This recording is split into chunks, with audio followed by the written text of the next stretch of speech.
शायद आप भी आज इस कथा को अंत तक नहीं सुन पाएंगे, क्योंकि आज के समय में ज्यादातर लोगों को कथा सुनने का धैर्य नहीं होता। मन कहीं और भटकता है, ध्यान सांसारिक कामों में उलझा रहता है और भक्ति के लिए समय निकालना सबसे कठिन हो गया है।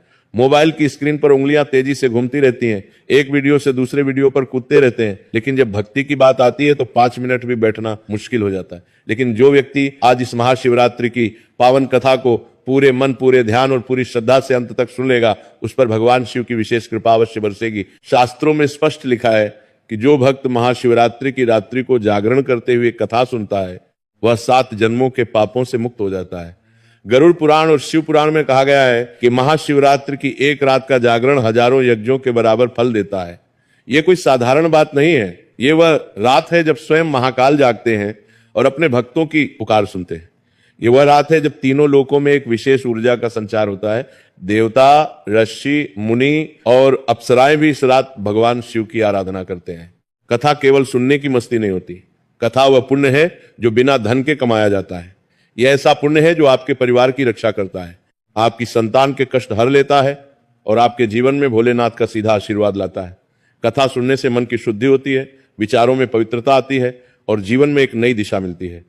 यदि आप अपने परिवार के लिए, अपनी संतान के मंगल के लिए और अपने जीवन में महाकाल की कृपा चाहते हैं, तो आज इस कथा को एक परीक्षा की तरह नहीं, एक आशीर्वाद की तरह अंत तक सुनिए। अपने मन को शांत कीजिए, अपने मोबाइल को एक तरफ रखिए और पूरे ध्यान से इस दिव्य कथा में डूब जाइए। आइए अब इस पावन महाशिवरात्रि कथा का शुभारंभ करते हैं। ध्यान से सुनिए और मन ही मन महादेव का नाम जपते रहिए। हर हर महादेव। बहुत पुराने समय की बात है, जब धरती पर सतयुग का अंत हो रहा था और त्रेता युग की शुरुआत होने वाली थी।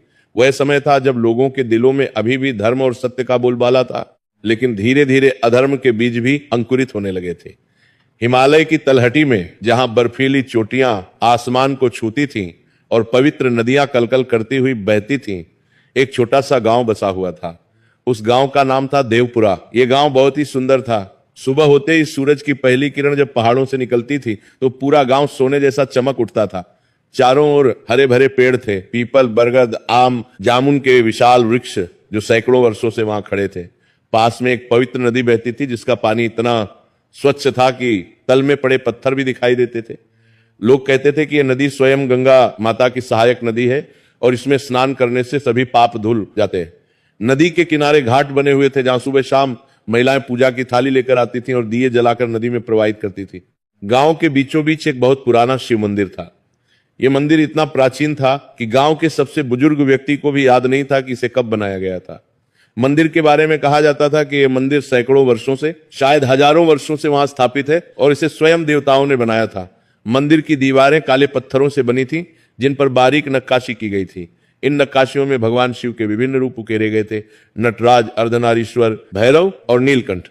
मंदिर के प्रवेश द्वार पर एक विशाल नंदी की प्रतिमा थी जो इतनी सजीव लगती थी मानो अभी उठकर चल पड़ेगी। मंदिर के गर्भगृह में एक स्वयंभू शिवलिंग था जिसमें एक अद्भुत दिव्य तेज था।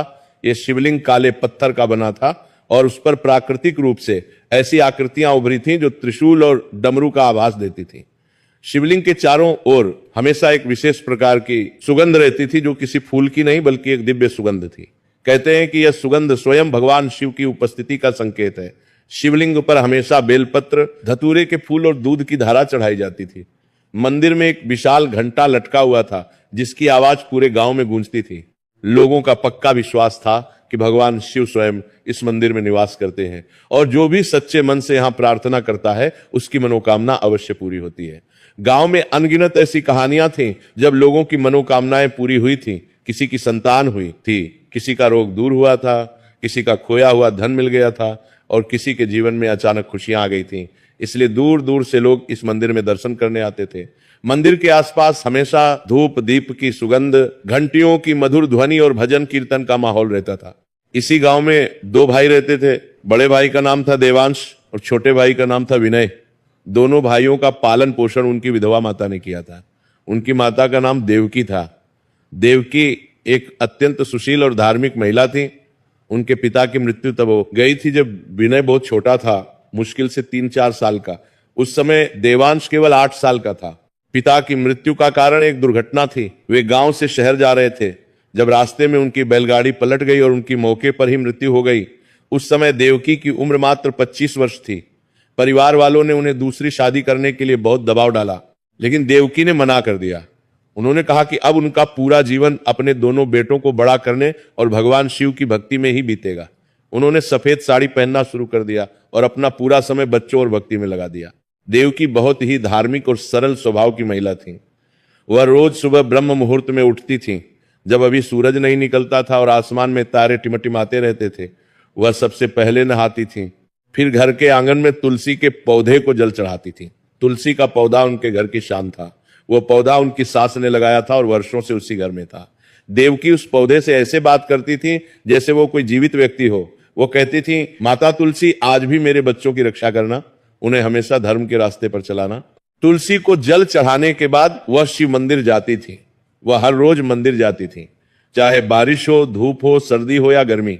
उनके हाथ में एक छोटी सी थाली होती थी जिसमें बेलपत्र, फूल, धूप, दिया और थोड़ा सा दूध होता था। वो मंदिर पहुंचती थी तो सबसे पहले घंटा बजाती थी और फिर शिवलिंग के सामने बैठ जाती थी। वो कभी कभी घंटों वहां बैठी रहती थी। लोग उन्हें देखते थे और सोचते थे कि इस विधवा स्त्री में कितनी शक्ति है कि अकेले 2 बच्चों को पाल रही है और फिर भी उसके चेहरे पर इतनी शांति है। देवकी ने अपने दोनों बेटों को बचपन से ही शिव भक्ति का पाठ पढ़ाया था। जब बच्चे छोटे थे तो वह रात को सोने से पहले उन्हें भगवान शिव की कहानियां सुनाती थी। वह उन्हें समुद्र मंथन की कथा सुनाती थी कि कैसे भगवान शिव ने हलाहल विष पीकर पूरी सृष्टि को बचाया। वो उन्हें दक्ष प्रजापति के यज्ञ की कथा सुनाती थी। वो उन्हें भगवान शिव और माता पार्वती के विवाह की कथा सुनाती थी। बच्चे इन कहानियों को बड़े ध्यान से सुनते थे और बीच बीच में सवाल पूछते थे। देवकी बड़े प्यार से उनके सभी सवालों के जवाब देती थी। देवकी अक्सर अपने बेटों से कहती थी, बेटा, इस संसार में जो भी है वह सब नाशवान है। धन, संपत्ति, यश, प्रतिष्ठा, रिश्ते, नाते, सब कुछ एक दिन समाप्त हो जाएगा। आज जो राजा है कल वो भिखारी हो सकता है। आज जो धनी है कल वो कंगाल हो सकता है। आज जो स्वस्थ है कल वो बीमार पड़ सकता है। इस संसार में कुछ भी स्थायी नहीं है। केवल भगवान शिव ही अविनाशी हैं। वे महाकाल हैं। इस संसार में वे काल के भी काल है। काल भी उनसे डरता है। मृत्यु भी उनके आगे झुक जाती है। उनकी शरण में जाओ तो जीवन में कभी कोई कष्ट नहीं आएगा, और अगर कष्ट आए भी तो भोलेनाथ तुम्हें उस कष्ट से पार लगा देंगे। वे अपने भक्तों को कभी अकेला नहीं छोड़ते। देवकी ये भी कहती थी, बेटा, भक्ति में दिखावा नहीं होना चाहिए। भगवान दिल देखते हैं, बाहरी दिखावा नहीं। तुम चाहे बहुत बड़ी पूजा करो, चाहे सोना चांदी चढ़ाओ, लेकिन अगर तुम्हारा दिल साफ नहीं है तो सब बेकार है। भगवान को एक फूल भी काफी है अगर वो सच्चे प्रेम से चढ़ाया गया हो, और भगवान को हजारों फूल भी काफी नहीं है अगर वे दिखावे के लिए चढ़ाए गए हों। इसलिए हमेशा अपने दिल को साफ रखना, किसी से बुरा मत सोचना, किसी को धोखा मत देना, किसी का दिल मत दुखाना। यही सच्ची भक्ति है। देवांश और विनय दोनों ही अपनी माँ की बातों को सुनते थे। बचपन में दोनों साथ साथ खेलते थे, साथ साथ मंदिर जाते थे, साथ साथ पढ़ते थे। गांव के लोग देखते थे और कहते थे कि देवकी ने अपने बच्चों को बहुत अच्छे संस्कार दिए हैं। दोनों बच्चे बहुत विनम्र हैं, सबका आदर करते हैं, बड़ों के पैर छूते हैं, छोटों से प्यार करते हैं। लेकिन जैसे जैसे वे बड़े हुए, दोनों की समझ और स्वभाव बिल्कुल अलग हो गए। ये बदलाव अचानक नहीं हुआ बल्कि धीरे धीरे हुआ। जब देवांश किशोर हुआ तो वो गांव के अन्य युवकों के साथ घूमने लगा। उन युवकों में कुछ धनी परिवारों के लड़के थे जो हमेशा अपने कपड़ों, अपने गहनों और अपनी संपत्ति के बारे में बात करते रहते थे। देवांश उनकी बातें सुनता था और मन ही मन सोचता था कि काश उसके पास भी इतना धन होता, काश वो भी ऐसे अच्छे कपड़े पहन सकता, काश लोग उसकी भी वैसे ही तारीफ करते जैसे इन धनी लड़कों की करते हैं। धीरे धीरे देवांश के मन में महत्वाकांक्षा ने जड़ें जमा ली। वो बहुत चतुर भी था, पढ़ाई में होशियार था, बात करने में चतुर था, लोगों को प्रभावित करने में माहिर था। उसे समझ आ गया था कि समाज में आगे बढ़ने के लिए, लोगों में इज्जत पाने के लिए सिर्फ अच्छा इंसान होना काफी नहीं है, दिखावा भी जरूरी है। लोगों को यह दिखाना जरूरी है कि तुम कितने धार्मिक हो, कितने दानी हो, कितने बड़े भक्त हो। देवांश को लगने लगा कि भक्ति का मतलब है बड़े बड़े आयोजन करना, लोगों के सामने अपनी धार्मिकता का प्रदर्शन करना और मंदिर में सबसे पहले और सबसे अधिक चढ़ावा चढ़ाना। उसने देखा था कि जब कोई व्यक्ति मंदिर में बहुत बड़ा दान देता है तो पूरा गांव उसकी तारीफ करता है, पंडित उसका नाम आदर से लेते हैं, लोग उसे इज्जत की नजर से देखते हैं। देवांश को यह सब बहुत अच्छा लगता था। उसे लगता था कि जितना बड़ा चढ़ावा होगा और जितनी भव्य पूजा होगी, उतनी जल्दी भगवान शिव उसकी सुनेंगे और उसकी मनोकामनाएं पूरी करेंगे। उसके लिए भक्ति एक तरह का निवेश था जिसमें उसे रिटर्न चाहिए था। वह सोचता था कि मैं इतना पैसा खर्च कर रहा हूं, इतनी बड़ी पूजा कर रहा हूं, तो भगवान को भी मेरे लिए कुछ करना ही पड़ेगा, मेरी मनोकामनाएं पूरी करनी ही पड़ेंगी। देवांश की इस सोच में एक बड़ी समस्या थी। उसकी भक्ति स्वार्थ से प्रेरित थी। वह भगवान से बिना शर्त प्रेम नहीं करता था। उसका प्रेम शर्त के साथ था, मैं तुम्हें यह दूंगा तो तुम मुझे वह दो। यह सौदे जैसा था, प्रेम नहीं। लेकिन देवांश को इस बात का एहसास नहीं था, जबकि विनय जो छोटा भाई था बिल्कुल अलग था। वो बहुत ही सरल, शांत और निर्मल स्वभाव का था। बचपन से ही उसमें एक विशेष गुण था, वह कभी किसी से ईर्ष्या नहीं करता था। जब अन्य बच्चे नए कपड़े पहनते थे और विनय के पास पुराने कपड़े होते थे तो भी उसे कोई फर्क नहीं पड़ता था।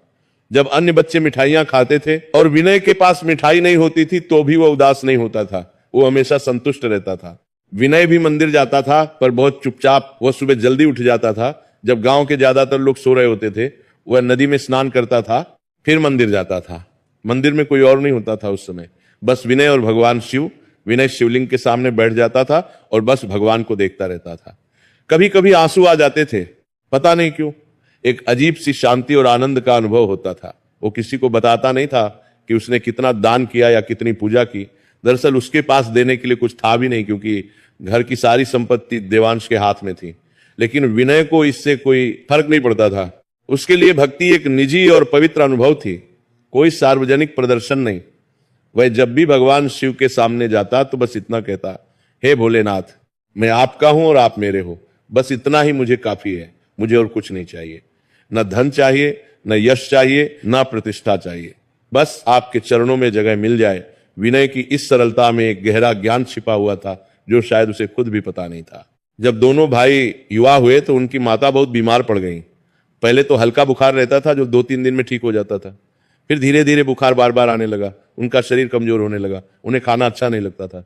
चलने फिरने में दिक्कत होने लगी। दोनों भाइयों ने उन्हें कई वैद्यों को दिखाया। गांव के वैद्य ने कई तरह की जड़ी बूटियां दी। शहर के डॉक्टर के पास भी ले गए। डॉक्टर ने कई जांचें की, दवाइयां दी, पर कुछ खास फायदा नहीं हुआ। देवकी को लगता था कि अब उनका समय आ गया है। एक दिन उन्होंने दोनों भाइयों को अपने पास बुलाया। वह समय शाम का था, सूरज ढलने वाला था और उसकी लालिमा कमरे में आ रही थी। देवकी अपने बिस्तर पर लेटी हुई थी। उनका चेहरा बहुत कमजोर हो गया था, लेकिन उनकी आंखों में अभी भी वही चमक थी। उनकी आंखों में आंसू थे, पर चेहरे पर शांति थी। दोनों भाई उनके पास बैठे, देवांश उनके दाहिनी ओर और विनय बाईं ओर। देवकी ने अपने दोनों हाथों से अपने दोनों बेटों के हाथ पकड़े। उन्होंने कहा, बेटा देवांश, तुम बड़े हो, घर की, खेती की और अपने छोटे भाई की जिम्मेदारी तुम्हारी है। मैं तुम्हें सौंप कर जा रही हूं ये जिम्मेदारी। हमेशा याद रखना कि खून का रिश्ता सबसे बड़ा होता है। दुनिया में सब कुछ बदल सकता है, लेकिन खून का रिश्ता नहीं बदलता। भाई भाई का सहारा होता है। तुम्हारे पिता नहीं है, अब मैं भी जा रही हूं। तुम दोनों एक दूसरे के लिए ही हो, कभी एक दूसरे का साथ मत छोड़ना। दुनिया भले ही तुम्हारा साथ छोड़ दे, लेकिन तुम दोनों कभी एक दूसरे का साथ मत छोड़ना। देवांश की आंखों से आंसू बहने लगे। उसने कहा, मां, ऐसा मत कहो, तुम ठीक हो जाओगी, हम और इलाज करवाएंगे। देवकी ने मुस्कुराते हुए कहा, बेटा, मुझे पता है कि मेरा समय आ गया है। मुझे कोई दुख नहीं है। मैंने अपना जीवन भगवान शिव की भक्ति में बिताया है। मैंने तुम दोनों को बड़ा किया है। अब मैं शांति से जा सकती हूं। लेकिन तुम दोनों को एक बात याद रखनी है, हमेशा भोलेनाथ को याद रखना। वे ही तुम्हारे सच्चे रक्षक हैं। वे ही तुम्हारे माता भी हैं, पिता भी हैं, मित्र भी हैं, सहायक भी हैं। उनकी शरण में रहोगे तो कभी कोई कष्ट नहीं आएगा। फिर उन्होंने विनय की ओर देखा। विनय रो रहा था, वह छोटा था और मां से बहुत लगाव था। देवकी ने कहा, बेटा विनय, तुम छोटे हो पर तुम्हारा मन बहुत साफ है। तुम्हारे दिल में कोई बुराई नहीं। इसी तरह हमेशा अपने मन को साफ रखना।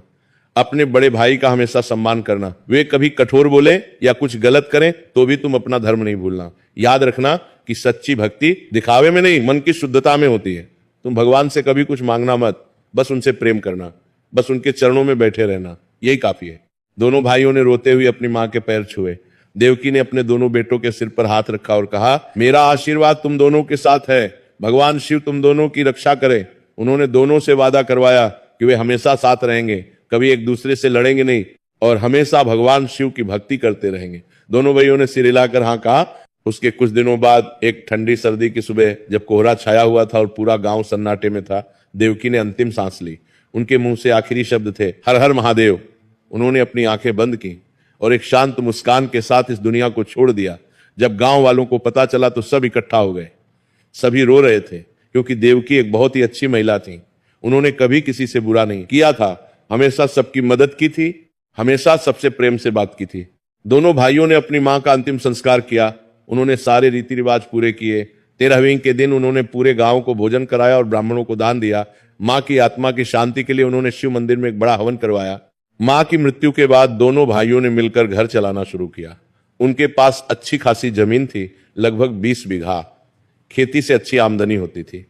उनके पास 4 गाय और 2 भैंस भी थी, जिनसे दूध की अच्छी आय होती थी। एक छोटी सी किराने की दुकान भी थी गांव में। कुल मिलाकर वे आर्थिक रूप से काफी ठीक थे।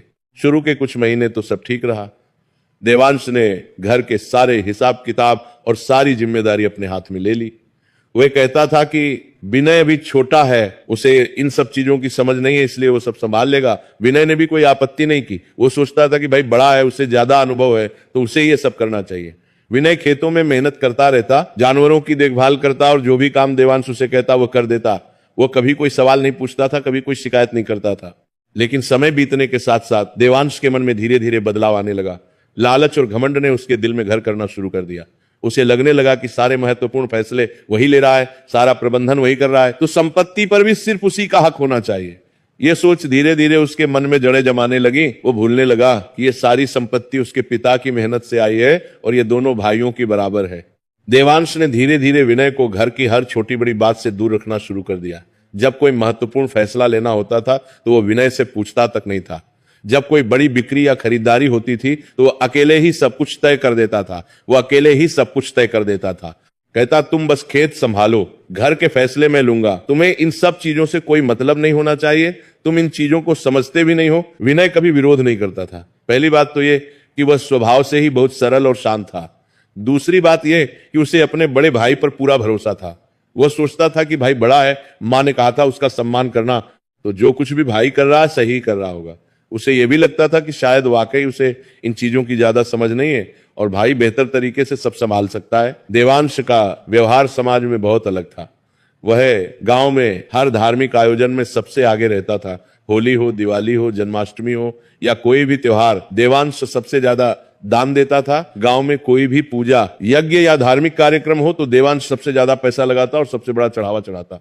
मंदिर की मरम्मत करवानी हो तो देवांश आगे आता। किसी गरीब की शादी में मदद करनी हो तो देवांश का नाम सबसे पहले आता। लेकिन ये सब वो इसलिए नहीं करता था कि उसे सच में किसी की मदद करनी है या भगवान से सच्चा प्रेम है। वो ये सब इसलिए करता था ताकि लोग उसकी तारीफ करें, ताकि समाज में उसका नाम हो, ताकि लोग कहें कि देवांश कितना अच्छा आदमी है, कितना धार्मिक है। खासकर जब महाशिवरात्रि जैसे बड़े पर्व आते तो देवांश की तैयारियां देखने लायक होती थी। वो महीनों पहले से योजना बनाना शुरू कर देता। वो सोचता रहता कि इस बार क्या खास किया जाए जिससे पूरे गांव में उसकी चर्चा हो। वो शहर से सबसे महंगे फूल मंगवाता, गुलाब, कमल, चमेली, चंपा, बेला, सबसे बढ़िया प्रसाद बनवाता। केसर वाली खीर, सूखे मेवों से भरे लड्डू, बासुंदी, रबड़ी, सोने चांदी के आभूषण शिवलिंग पर चढ़ाता, सोने का कलश, चांदी का त्रिशूल, चांदी की डमरू। वह पूरे गांव को बुलाकर भव्य भंडारा करवाता जिसमें हजारों लोग खाना खाते। पूरी सब्जी, खीर, जलेबी, समोसे, क्या क्या नहीं बनता था। लोग उसकी खूब तारीफ करते और कहते, देवांश जैसा शिव भक्त तो शायद ही कोई होगा। देखो कैसी भक्ति करता है, कितना दान देता है, भगवान शिव भी उससे बहुत प्रसन्न होंगे, उसके घर में हमेशा सुख समृद्धि रहेगी। देवांश को ये सब सुनकर बहुत अच्छा लगता। वो फूला नहीं समाता था। उसे लगता कि उसकी भक्ति का डंका पूरे इलाके में बज रहा है और भगवान शिव भी उससे बहुत खुश होंगे। वो अपने मन में सोचता था कि जब भगवान शिव इतने प्रसन्न होंगे तो वे उसे जरूर दर्शन देंगे और उसकी सारी मनोकामनाएं पूरी करेंगे। लेकिन घर के भीतर उन 4 दीवारों के अंदर देवांश का असली चेहरा कुछ और ही था। वो विनय के साथ बहुत बुरा व्यवहार करता था। खाने के समय जब भोजन बनता था तो देवांश और उसकी पत्नी पहले खाते थे और वो भी सबसे अच्छा खाना। विनय के लिए जो बचता था वही रख दिया जाता था। कभी कभी तो ऐसा भी होता कि अच्छी सब्जी बन चुकी होती थी, विनय काम करके आता था भूखा प्यासा, लेकिन उसके लिए सिर्फ रोटी और दाल ही बची होती थी। अच्छी सब्जी, पनीर, दही, मिठाई सब खत्म हो चुकी होती थी। कभी कभी तो ऐसा भी होता कि विनय को खाना भी ठीक से नहीं मिलता और वो आधा पेट खाकर ही सो जाता। विनय कभी शिकायत नहीं करता था। वो चुपचाप जो भी मिलता उसे खा लेता और अपने काम में लगा रहता। वो सोचता था कि शायद घर में अभी कम सामान है या शायद भाई को ज्यादा अच्छा खाना चाहिए क्योंकि वे बाहर समाज में जाते हैं। देवांश अपनी पत्नी से कहता, देखो उसे ज्यादा अच्छा खाना देने की जरूरत नहीं है, वो तो बस खेतों में काम करता है, उससे क्या फर्क पड़ता है कि क्या खाया। हम तो बाहर समाज में जाते हैं, मंदिर जाते हैं, लोगों से मिलते हैं, हमें अच्छा खाना चाहिए, हमें स्वस्थ दिखना चाहिए। उसकी पत्नी भी वैसी ही सोच रखती थी। वह भी विनय के साथ बहुत रूखा व्यवहार करती थी। गांव में त्योहारों के समय नए कपड़े बनवाने का रिवाज था। दिवाली आती थी, होली आती थी तो हर कोई नए कपड़े बनवाता था। देवांश अपने लिए और अपनी पत्नी के लिए सबसे महंगे और सुंदर कपड़े बनवाता, रेशमी कुर्ता, कशीदाकारी वाली धोती, महंगी साड़ियां। लेकिन विनय के लिए साल में 1 या 2 बार ही साधारण कपड़े बनवाता, वह भी सबसे सस्ते। विनय के कपड़े अक्सर फटे और पुराने होते। कभी कभी वो उन्हें खुद ही सी लेता था, लेकिन उसे इसकी कोई परवाह नहीं थी, वो अपने काम में लगा रहता। विनय की दिनचर्या बहुत साधारण थी। वह सुबह सूरज निकलने से पहले उठ जाता, अंधेरे में ही वह नदी पर नहा लेता था, चाहे कितनी भी ठंड क्यों ना हो। फिर वह चुपचाप घर लौटता और सीधे खेतों में चला जाता। पूरा दिन वह मेहनत करता, हल चलाना, बीज बोना, सिंचाई करना, फसल काटना, फिर गायों और भैंसों को चारा पानी देना, उनका गोबर साफ करना, दूध दूहना। शाम को जब सूरज ढलने लगता तो वह थका हारा घर लौटता। उसका शरीर टूट जाता था, लेकिन वो कभी शिकायत नहीं करता था। रात को जब सब सो जाते तो विनय अपने छोटे से कमरे में एक छोटा सा दिया जलाता। यह दिया मिट्टी का बना हुआ था और काफी पुराना था। यह दिया उसकी माँ का था। माँ रोज इसी दिए में तेल डालकर तुलसी के पौधे के पास जलाती थी। जब माँ की मृत्यु हुई तो विनय ने दिया संभाल कर रख लिया था। यह दिया उसके लिए माँ की निशानी था। विनय अपने कमरे में भगवान शिव की एक छोटी सी तस्वीर रखता था जो उसकी माँ ने उसे दी थी। उस तस्वीर के सामने बैठता और धीमी आवाज में कहता, हे भोलेनाथ, आप तो सबके हैं और मैं भी आपका हूं। मुझे कुछ नहीं चाहिए कर साहब, बस आपके चरणों में जगह मिल जाए। आप मेरे माता पिता हो, मेरे भाई हो, मेरे मित्र हो, मेरा सब कुछ हो, मेरे भैया का कल्याण हो और वे हमेशा खुश रहे। कभी कभी विनय घंटों वहीं बैठा रहता। उसे नींद नहीं आती थी, बस भगवान शिव की तस्वीर को देखता रहता और मन ही मन ओम नमः शिवाय का जाप करता रहता। गांव में एक बुजुर्ग साधु रहते थे। उनका नाम था बाबा त्रिलोकनाथ। ये बाबा कोई साधारण व्यक्ति नहीं थे। लोग कहते थे कि बाबा कोई साधारण साधु नहीं है, बल्कि वे एक सिद्ध पुरुष है। उनके पास भगवान शिव का साक्षात आशीर्वाद है और वे लोगों का भूत, वर्तमान और भविष्य देख सकते हैं। बाबा की उम्र कोई नहीं जानता था। कुछ लोग कहते थे कि वे 100 साल से ज्यादा के हैं, कुछ कहते थे कि वे तो 150 साल के हैं। लेकिन उनके चेहरे पर एक अजीब सी चमक थी, एक दिव्य तेज था जो उनकी उम्र को छिपा देता था। बाबा त्रिलोकनाथ अक्सर गांव में घूमते रहते थे। वे कभी किसी से कुछ मांगते नहीं थे। जो कोई उन्हें प्रेम से कुछ देता था वे ले लेते थे, नहीं तो वे बिना कुछ खाए पिए भी दिनों गुजार देते थे। वे लोगों को धर्म और कर्म का उपदेश देते थे। वे बहुत ही सरल कपड़े पहनते थे। एक फटा हुआ गेरुआ वस्त्र जो उनके शरीर पर लिपटा रहता था। उनके हाथ में एक छोटा सा डमरू होता था और गले में रुद्राक्ष की एक बड़ी माला। उनके माथे पर त्रिपुंड लगा रहता था और उनकी जटाएं बहुत लंबी थी। जब भी कोई उनके पास जाता तो वे बड़े प्रेम से उसे समझाते और उसकी समस्या का समाधान बताते। लेकिन उनकी एक खासियत थी, वे कभी सीधे सीधे कुछ नहीं कहते थे। वे कहानियों के माध्यम से, उदाहरणों के माध्यम से समझाते थे और जो व्यक्ति समझदार होता था वो उनकी बात समझ जाता था। एक दिन की बात है, बाबा त्रिलोकनाथ देवांश के घर के सामने से गुजर रहे थे। उस समय दोपहर का वक्त था, गर्मी का मौसम था और धूप बहुत तेज थी। देवांश अपने घर के बाहर बैठा हुआ था एक पेड़ की छाया में। जैसे ही उसने बाबा को देखा तुरंत उठा। वो जानता था कि बाबा को सम्मान देना चाहिए क्योंकि पूरा गांव उनका सम्मान करता है। उसने बड़े सम्मान के साथ बाबा के पास जाकर उनके पैर छुए और बोला, बाबा, आपके दर्शन से मेरा घर पवित्र हो गया। आप इतनी गर्मी में पैदल चल रहे हैं, कृपया अंदर आइए, थोड़ा आराम कीजिए और भोजन ग्रहण कीजिए, मैं धन्य हो जाऊंगा। बाबा ने देवांश के चेहरे को गौर से देखा। उनकी आंखों में एक अजीब सी चमक आई। वे मुस्कुराए और बोले, ठीक है बेटा, चलो। बाबा घर के अंदर आए। देवांश ने तुरंत अपनी पत्नी से कहा, देखो, बाबा त्रिलोकनाथ जी आए हैं, उनके लिए सबसे अच्छा खाना बनाओ, जो भी घर में अच्छा सामान है सब लगाना। ये बहुत बड़ी बात है कि बाबा हमारे घर आए हैं। देवांश ने बाबा को घर की सबसे अच्छी जगह बिठाया, एक नरम गद्दे पर जिस पर रेशमी चादर बिछी थी। उसने बाबा के पैर धोने के लिए पानी लाया। बाबा के सामने एक छोटी सी चौकी रखी और खुद उनके सामने बैठ गया। खाना बनने तक बाबा और देवांश में बातचीत होती रही। देवांश बार बार अपनी धार्मिकता का बखान कर रहा था। वो कह रहा था, बाबा, मैं तो शिव का परम भक्त हूं, मैं हर सोमवार को व्रत रखता हूं, कोई भी सोमवार नहीं छोड़ता, पूरे दिन उपवास रहता हूं और शाम को सिर्फ फलाहार लेता हूं। हर महीने मंदिर में दान देता हूं। पिछले महीने मैंने मंदिर में 500 रुपए दान दिए थे और हर महाशिवरात्रि पर बहुत बड़ी पूजा करवाता हूं। पिछले साल मैंने मंदिर में सोने का कलश चढ़ाया था जिसकी कीमत 2000 रुपए थी। पूरे गांव में चर्चा हुई थी। इस बार मैं सोच रहा हूं कि एक चांदी का त्रिशूल और एक बड़ा सा नंदी चढ़ाऊं। मैंने शहर में पूछताछ भी कर ली है, लगभग 5000 रुपए का खर्चा आएगा। बाबा चुपचाप सुन रहे थे। उनके चेहरे पर एक अजीब सी मुस्कान थी। वह मुस्कान कुछ कह रही थी, लेकिन देवांश को समझ नहीं आ रहा था। बाबा ने कुछ नहीं कहा, बस सुनते रहे। कुछ देर बाद खाना आ गया। देवांश की पत्नी ने बहुत अच्छा खाना बनाया था। गर्मा गर्म पूरियां, 3 तरह की सब्जियां, दाल, चावल, रायता, पापड़, अचार और मिठाई में गुलाब जामुन। देवांश ने बड़े प्रेम से बाबा को खाना परोसा। उसने खुद अपने हाथों से बाबा की थाली में सब कुछ परोसा। बाबा ने खाना खाया। खाना बहुत ही स्वादिष्ट बना था। खाना खाने के बाद बाबा ने कहा, बेटा खाना बहुत अच्छा था, भगवान तुम्हारा भला करे। देवांश बहुत खुश हो गया। उसे लगा कि आज उसने बहुत बड़ा पुण्य कमाया है। बाबा त्रिलोकनाथ जैसे महान साधु को भोजन कराना कोई छोटी बात नहीं है। तभी बाबा ने अचानक पूछा, और तुम्हारा छोटा भाई वो कहाँ है? मैंने सुना है कि तुम्हारे एक भाई और हैं। देवांश ने लापरवाही से कहा, ओहो, वो तो खेतों में होगा, वो बस काम करता है, सुबह से शाम तक बस काम। उसे इन सब धार्मिक बातों में कोई दिलचस्पी नहीं है। वो तो बस एक साधारण आदमी है। ना उसे पूजा पाठ की समझ है और ना ही उसे इन सब चीजों में रुचि है। मैं उसे कई बार कहता हूं कि चल मंदिर चलते हैं, पूजा करते हैं, लेकिन वो बहाने बना देता है। कहता है कि काम बहुत है, लेकिन असली बात यह है कि उसे भक्ति में कोई रुचि नहीं है। बाबा ने गहरी सांस ली। उनकी आंखों में कुछ उदासी आ गई। उन्होंने कुछ नहीं कहा, बस मुस्कुराए और वहां से उठकर चलने लगे। देवांश ने उन्हें रोकने की कोशिश की, बाबा अभी थोड़ा और रुकिए, आराम कीजिए। लेकिन बाबा ने कहा, नहीं बेटा, मुझे जाना होगा। लेकिन जाते जाते बाबा ने एक बात जरूर कही। उन्होंने देवांश की आंखों में सीधे देखा और धीमी लेकिन गंभीर आवाज में कहा, देवांश सुनो, भगवान शिव को दिखावे की भक्ति नहीं, सच्चे मन की भक्ति चाहिए।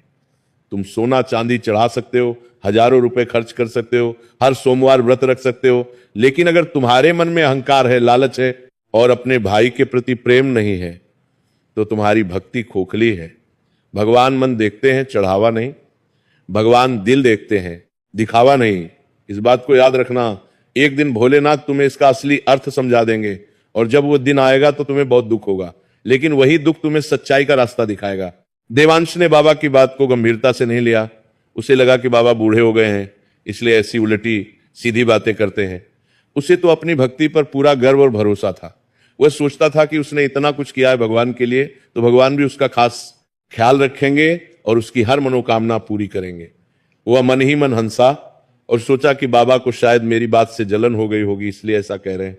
उसी साल कुछ महीनों बाद महाशिवरात्रि का पवित्र पर्व आने वाला था। फाल्गुन मास की कृष्ण पक्ष की चतुर्दशी को महाशिवरात्रि मनाई जाती है। पूरे गांव में उत्साह और उमंग का माहौल था। महाशिवरात्रि हिंदू धर्म का सबसे बड़ा त्योहार माना जाता है। कहा जाता है कि इसी दिन भगवान शिव और माता पार्वती का विवाह हुआ था। यह भी कहा जाता है कि इस रात भगवान शिव ने तांडव नृत्य किया था और सृष्टि की रचना, पालन और संहार का चक्र शुरू किया था। शास्त्रों में लिखा है कि जो व्यक्ति महाशिवरात्रि की रात को जागरण करता है, व्रत रखता है और भगवान शिव की पूजा करता है, उसके सारे पाप धुल जाते हैं और वह मोक्ष का अधिकारी बन जाता है। गरुड़ पुराण में कहा गया है कि महाशिवरात्रि की रात को जागने वाला व्यक्ति यमलोक में नहीं जाता। शिव पुराण में कहा गया है कि इस रात जो भी भगवान शिव की सच्चे मन से पूजा करता है, उसे भगवान शिव के लोक में स्थान मिलता है।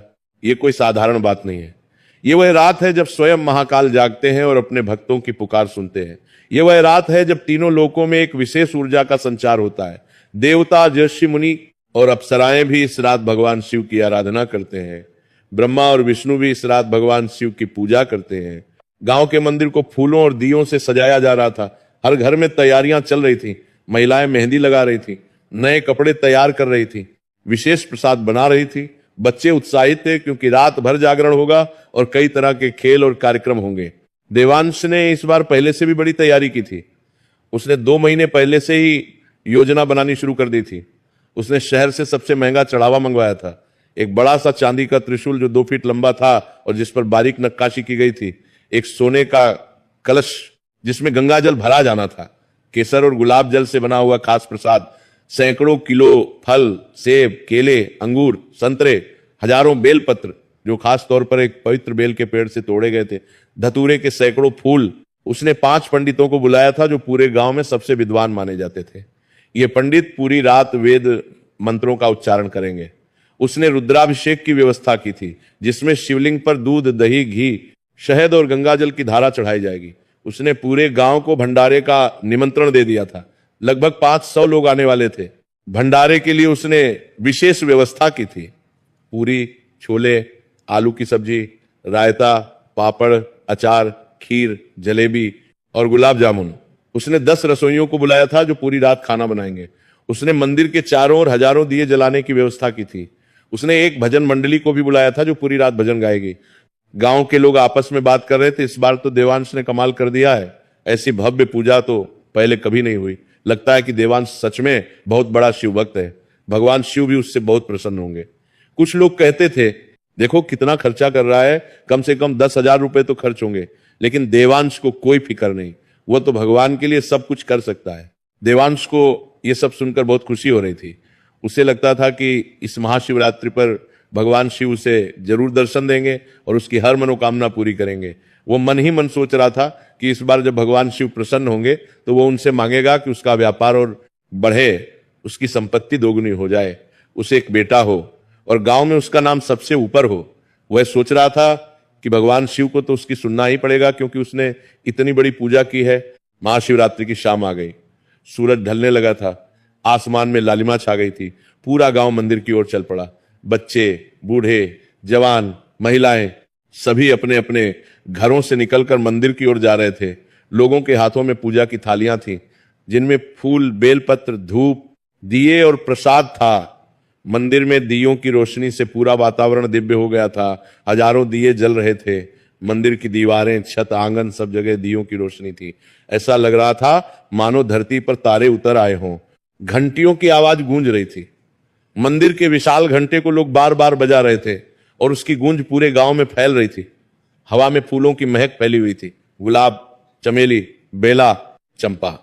धूप की सुगंध और कपूर की खुशबू मिलकर एक दिव्य वातावरण बना रही थी। मंदिर के बाहर भजन मंडली ने गाना शुरू कर दिया था। शिव शंकर भोलेनाथ हर हर महादेव की आवाज गूंज रही थी। बार नेने में भूल बिलकुने, दल की करने गूंज रही थी। देवांश सबसे पहले मंदिर पहुंचा। उसने बहुत शानदार कपड़े पहने हुए थे, रेशमी सफेद धोती और कुर्ता, गले में रुद्राक्ष की माला, माथे पर चंदन का बड़ा सा तिलक। उसकी पत्नी भी बहुत सुंदर साड़ी पहनकर आई थी। देवांश ने अपना चढ़ावा बड़े गर्व से सबको दिखाया। लोग देखकर वाह वाह कर रहे थे। देखो कितना बड़ा चांदी का त्रिशूल है, और ये सोने का कलश तो बहुत कीमती लगता। लोग आपस में फुसफुसा रहे थे। पंडितों ने पूजा शुरू की। वे संस्कृत में मंत्रों का उच्चारण कर रहे थे। ओम नमः शिवाय, ओम त्र्यंबकम यजामहे, रुद्राय नमः। मंत्रों की आवाज में एक विशेष शक्ति थी। देवांश सबसे आगे बैठा था, ठीक शिवलिंग के सामने।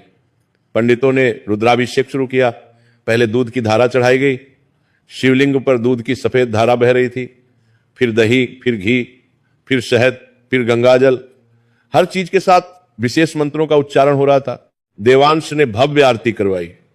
एक बहुत बड़ा कपूर जलाया गया, 5 बत्ती की आरती की गई। घंटियां बजने लगीं, शंख बजने लगे, ढोल नगाड़े बजने लगे। पूरा वातावरण भक्ति में डूब गया। देवांश ने अपना चांदी का त्रिशूल और सोने का कलश शिवलिंग के सामने रखा। पंडितों ने विशेष मंत्रों के साथ इन्हें भगवान को समर्पित किया। पूरा गांव देख रहा था और देवांश की तारीफ कर रहा था। लोग कह रहे थे, आज तो देवांश ने कमाल कर दिया, ऐसी पूजा तो हमने कभी नहीं देखी। भगवान शिव भी देवांश से बहुत प्रसन्न होंगे। देवांश सब सुन रहा था और मन ही मन बहुत खुश हो रहा था। उसे लगा कि आज उसकी भक्ति का सिक्का जम गया है और पूरा गांव उसे याद रखेगा। वह सोच रहा था कि अब भगवान शिव को उसकी सुनना ही पड़ेगा। रात भर जागरण चलता रहा। भजन मंडली भजन गाती रही। लोग भजन सुनते रहे, कथा सुनते रहे। पंडित महाशिवरात्रि की कथा सुना रहे थे। कैसे भगवान शिव ने हलाहल विष पीकर संसार को बचाया, कैसे उनका विवाह माता पार्वती से हुआ, कैसे उन्होंने गंगा को अपनी जटाओं में धारण किया। और देवांश हर समय सबसे आगे बैठा रहा। वो बार बार ये देख रहा था कि लोग उसे देख रहे हैं या नहीं। उसे अपनी भक्ति से ज्यादा लोगों की तारीफ सुनने में मजा आ रहा था। वो मन ही मन सोच रहा था कि अब भगवान शिव को उसकी सुनना ही पड़ेगा, क्योंकि उसने इतनी बड़ी पूजा की है। आधी रात को भंडारा शुरू हुआ। सैकड़ों लोग पंक्तियों में बैठे। देवांश ने खुद कुछ लोगों को भोजन परोसा ताकि सब देखें कि वो कितना विनम्र है। लोगों ने खाना खाया और देवांश की खूब तारीफ की। क्या स्वादिष्ट खाना है, देवांश ने कितनी अच्छी की तारीफ की, देवांश ने कितनी अच्छी की तारीफ की, व्यवस्था की है। वाकई भगवान शिव का सच्चा भक्त है। लेकिन उधर विनय का क्या हाल था? उस महाशिवरात्रि की रात को विनय मंदिर नहीं गया। देवांश ने उसे घर पर ही रहने को कह दिया था। उस दिन सुबह जब विनय खेत से लौटा था तो देवांश ने उससे कहा था, सुनो, आज महाशिवरात्रि है, मैं बहुत बड़ी पूजा करवा रहा हूं, पूरा गांव आएगा, तुम घर पर ही रहना, कोई तो घर की रखवाली करे, चोरों को पता चल जाएगा कि सब मंदिर में है तो वे घर में सेंध लगा सकते हैं, और वैसे भी तुम्हारे पास पहनने के लिए अच्छे कपड़े भी नहीं है। इतने सारे लोग होंगे, सब अच्छे अच्छे कपड़े पहनकर आएंगे, तुम अपने फटे पुराने कपड़ों में जाओगे तो लोग क्या कहेंगे? वे कहेंगे कि देवांश अपने भाई को भी ढंग के कपड़े नहीं दे सकता, मेरी इज्जत का सवाल है तो तुम घर पर रहे, मैं सब संभाल लूंगा, मैं तुम्हारी तरफ से भी प्रार्थना कर दूंगा। विनय ने कोई आपत्ति नहीं की। उसने सोचा कि शायद भैया सही कह रहे हैं, वाकई उसके पास अच्छे कपड़े नहीं थे और शायद भैया की इज्जत का सवाल है। वो घर पर ही रुक गया। जब शाम को सारा गांव मंदिर की ओर चल पड़ा तो विनय अपने घर की छत पर खड़ा होकर देख रहा था। दूर से मंदिर की रोशनी दिख रही थी, घंटियों की आवाज सुनाई दे रही थी, भजनों की आवाज हवा में तैर रही थी। विनय के दिल में एक अजीब सी टीस उठी। वो भी मंदिर जाना चाहता था, वो भी भोलेनाथ के दर्शन करना चाहता था, लेकिन भैया ने कहा घर पर रहने को तो वो यहीं रहेगा। उसने सोचा कि चलो कोई बात नहीं, मंदिर तो नहीं जा सकता लेकिन घर पर ही भोलेनाथ की पूजा कर लेता हूं। जब सारा गांव मंदिर में था और उत्सव मना रहा था, विनय अपने छोटे से कमरे में अकेला बैठा था। उसके पास मंदिर जाने के लिए अच्छे कपड़े नहीं थे, चढ़ाने के लिए कोई महंगा चढ़ावा नहीं था। उसके पास तो बस एक फटा हुआ कुर्ता था जिसे उसने कई बार सी लिया था। उसके कमरे में एक छोटी सी खाट थी जिसकी रस्सियां जगह जगह से टूटी हुई थी। एक पुरानी अलमारी थी जिसमें उसके 2-3 कपड़े रखे थे, और एक कोने में भगवान शिव की वही छोटी सी तस्वीर थी जो उसकी मां ने दी थी। वह तस्वीर भी पुरानी हो गई थी, उसके किनारे जगह जगह से फट गए थे, लेकिन विनय के लिए वो तस्वीर बहुत कीमती थी क्योंकि वो मां की निशानी थी। विनय ने सोचा कि चलो मंदिर तो नहीं जा सकता लेकिन घर पर ही भोलेनाथ की पूजा कर लेता हूं। उसके पास चढ़ाने के लिए कुछ भी नहीं था, ना सोना, ना चांदी, ना फूल, ना फल, ना बेलपत्र, ना दूध था, ना दही, ना घी। उसके पास बस एक टूटा हुआ मिट्टी का दिया था जो उसकी मां का था, और थोड़ा सा सरसों का तेल जो एक छोटी सी शीशी में बचा हुआ था। विनय ने बड़े प्यार से उस दिए को उठाया। उसने उसे अपने हाथों से साफ किया, उस पर धूल जम गई थी। उसने अपने कपड़े से उसे पोंछा, फिर उसमें तेल डाला। बाती बनाने के लिए उसके पास कपड़े का टुकड़ा नहीं था, तो उसने अपने पुराने कुर्ते से एक छोटा सा टुकड़ा फाड़ा और उसकी बाती बनाई। उसने बड़ी सावधानी से बाती को तेल में डुबोया और फिर उसे जलाया। उस छोटे से दिए की रोशनी में विनय का पूरा कमरा रोशन हो गया। वह रोशनी बहुत तेज नहीं थी, लेकिन उसमें एक अजीब सी गर्माहट थी, एक अजीब सा प्रेम था। उसने वो दिया भगवान शिव की तस्वीर के सामने रख दिया और उसके सामने जमीन पर बैठ गया। फर्श ठंडा था, लेकिन विनय को कोई फर्क नहीं पड़ा। उसने अपनी आंखें बंद की। विनय ने मन ही मन बोलना शुरू किया। उसकी आवाज में इतना प्रेम और भक्ति थी कि शायद स्वर्ग के देवता भी सुन रहे थे। वो बोला, हे भोलेनाथ, हे महादेव, हे शंकर, हे नीलकंठ, हे त्र्यंबकेश्वर, मेरे पास आपको देने के लिए कुछ नहीं है। मेरे भाई ने आज मंदिर में बहुत बड़ी पूजा की है। पूरा गांव बता रहा था कि इतनी बड़ी पूजा पहले कभी नहीं हुई। उनके पास सोना है, चांदी है, फूल है, फल है, दूध है, घी है, सब कुछ है। 5 पंडित बुलाए हैं उन्होंने, रुद्राभिषेक हो रहा है, पूरे गांव को भोजन करा रहे हैं। विनय की आवाज भर आई, उसकी आंखों से आंसू बहने लगे। लेकिन मेरे पास तो कुछ नहीं है प्रभु, बस ये टूटा हुआ दिया है और मेरा सच्चा मन। ये दिया भी मेरी माँ का है। माँ रोज इसी दिए में तेल डालकर आपकी पूजा करती थी। अब माँ तो नहीं रही, लेकिन ये दिया बचा है। मैंने सोचा कि इसी दिए से आज आपकी पूजा करूं। अगर आप सच में भोले हैं, अगर आप सच में अपने भक्तों से प्रेम करते हैं, तो मेरी इस छोटी सी भक्ति को स्वीकार कर लीजिए। विनय रोए जा रहा था। मैं जानता हूं कि मैं कुछ भी नहीं हूं, मैं गरीब हूं, कमजोर हूं, मेरे पास देने के लिए कुछ नहीं है, मेरे पास अच्छे कपड़े भी नहीं है। मेरे भाई ने मुझे मंदिर भी नहीं जाने दिया क्योंकि मेरे फटे पुराने कपड़ों में उनकी इज्जत का सवाल था। लेकिन मेरा दिल आपका है प्रभु। मैं आपसे यही प्रार्थना करता हूं कि मुझे हमेशा आपके चरणों में जगह मिलती रहे। मुझे धन नहीं चाहिए, यश नहीं चाहिए, प्रतिष्ठा नहीं चाहिए, बस आपकी कृपा चाहिए, बस आपका प्यार चाहिए, बस आपके दर्शन चाहिए। विनय ने आंखें खोली और भगवान शिव की तस्वीर को देखा। और हाँ प्रभु, मेरे भाई का भी कल्याण कीजिए। मैं जानता हूं कि उनके मन में अहंकार है, वे मुझसे कठोरता से बात करते हैं, मुझे अच्छा नहीं रखते, लेकिन है तो मेरे भाई ही, खून का रिश्ता है। माँ ने कहा था कि हमेशा एक दूसरे का ख्याल रखना। तो प्रभु, मेरी प्रार्थना है कि मेरे भाई के मन का अहंकार दूर हो जाए, उन्हें सही रास्ता दिखाइए, उन्हें समझ आ जाए कि असली भक्ति क्या होती है। मैं उनके खिलाफ कोई शिकायत नहीं कर रहा प्रभु, बस उनकी भलाई की प्रार्थना कर रहा हूं। विनय ने फिर से आंखें बंद की और ओम नमः शिवाय का जाप करने लगा। ओम नमः शिवाय, ओम नमः शिवाय, ओम नमः शिवाय। वह धीमी आवाज में लगातार जाप करता रहा। उसे कोई बड़े बड़े मंत्र नहीं आते थे, उसे संस्कृत नहीं आती थी, वह कोई विद्वान नहीं था, लेकिन वह जो जानता था वही कर रहा था। सच्चे मन से भगवान का नाम जप रहा था। वह रात भर उसी दिए के सामने बैठा रहा। कमरे में ठंड थी, लेकिन उसे महसूस नहीं हुआ। उसके शरीर में दर्द था, क्योंकि पूरे दिन उसने खेत में मेहनत की थी, लेकिन उसे याद नहीं रहा, उसे नींद नहीं आई, उसे भूख नहीं लगी। वो बस भगवान शिव का नाम जपता रहा। उसका मन बिल्कुल शांत था। उसे किसी से कोई प्रतिस्पर्धा नहीं थी, किसी को दिखाने की कोई चाह नहीं थी, किसी चीज की कोई इच्छा नहीं थी। बस एक सच्चा भक्त अपने आराध्य के सामने बैठा था और अपना दिल खोलकर रख रहा था। रात के आखिरी पहर में, जब ब्रह्म मुहूर्त का समय था और पूरी दुनिया गहरी नींद में सोई हुई थी, तब कुछ अद्भुत घटा। विनय के उस छोटे से कमरे में अचानक एक दिव्य प्रकाश फैलने लगा। वह प्रकाश उस छोटे से दिए से नहीं आ रहा था, वह किसी और स्रोत से आ रहा था। वह प्रकाश इतना तेज था मानो हजारों सूरज एक साथ चमक उठे हों, लेकिन वह प्रकाश आंखों को चुभता नहीं था, बल्कि बहुत ही शांत और सुखद था। वह प्रकाश ऐसा था जो मन को शांति देता था, आत्मा को आनंद देता था। विनय ने महसूस किया कि कमरे का तापमान बदल गया है। पहले ठंड थी, लेकिन अब एक अजीब सी ठंडक और शांति का अनुभव हो रहा था। वह ठंडक ऐसी नहीं थी जो कंपकंपी लाए, बल्कि ऐसी थी जो सुकून दे। हवा में एक दिव्य सुगंध फैल गई थी। ऐसा लग रहा था मानो स्वर्ग की सुगंध धरती पर उतर आई हो। वह सुगंध किसी फूल की नहीं थी, किसी इत्र की नहीं थी। वह एक अलौकिक सुगंध थी जिसे शब्दों में बयान नहीं किया जा सकता। विनय ने धीरे से अपनी आंखें खोली और जो उसने देखा वह देखकर उसकी सांसें रुक गईं। उसका दिल तेजी से धड़कने लगा। उसके पूरे शरीर में एक अजीब सी सिहरन दौड़ गई। उसके ठीक सामने मात्र कुछ फीट की दूरी पर एक दिव्य पुरुष खड़े थे। वे साधु के वेश में थे, लेकिन उनमें एक ऐसा तेज था जो किसी साधारण साधु में नहीं हो सकता। उनका शरीर बहुत ही तेजस्वी था। उनके पूरे शरीर पर पवित्र भस्म लगी हुई थी जो चांदी की तरह चमक रही थी। वह भस्म साधारण नहीं थी, उसमें एक दिव्य आभा थी। उनके गले में रुद्राक्ष की एक बहुत बड़ी माला थी। हर रुद्राक्ष इतना बड़ा था जैसे आंवला। उनके माथे पर 3 लकीरें थीं जो त्रिशूल के प्रतीक थीं, और वे लकीरें चमक रही थीं मानो उनमें कोई प्रकाश हो। उनकी जटाएं इतनी लंबी थीं कि जमीन तक पहुंच रही थीं।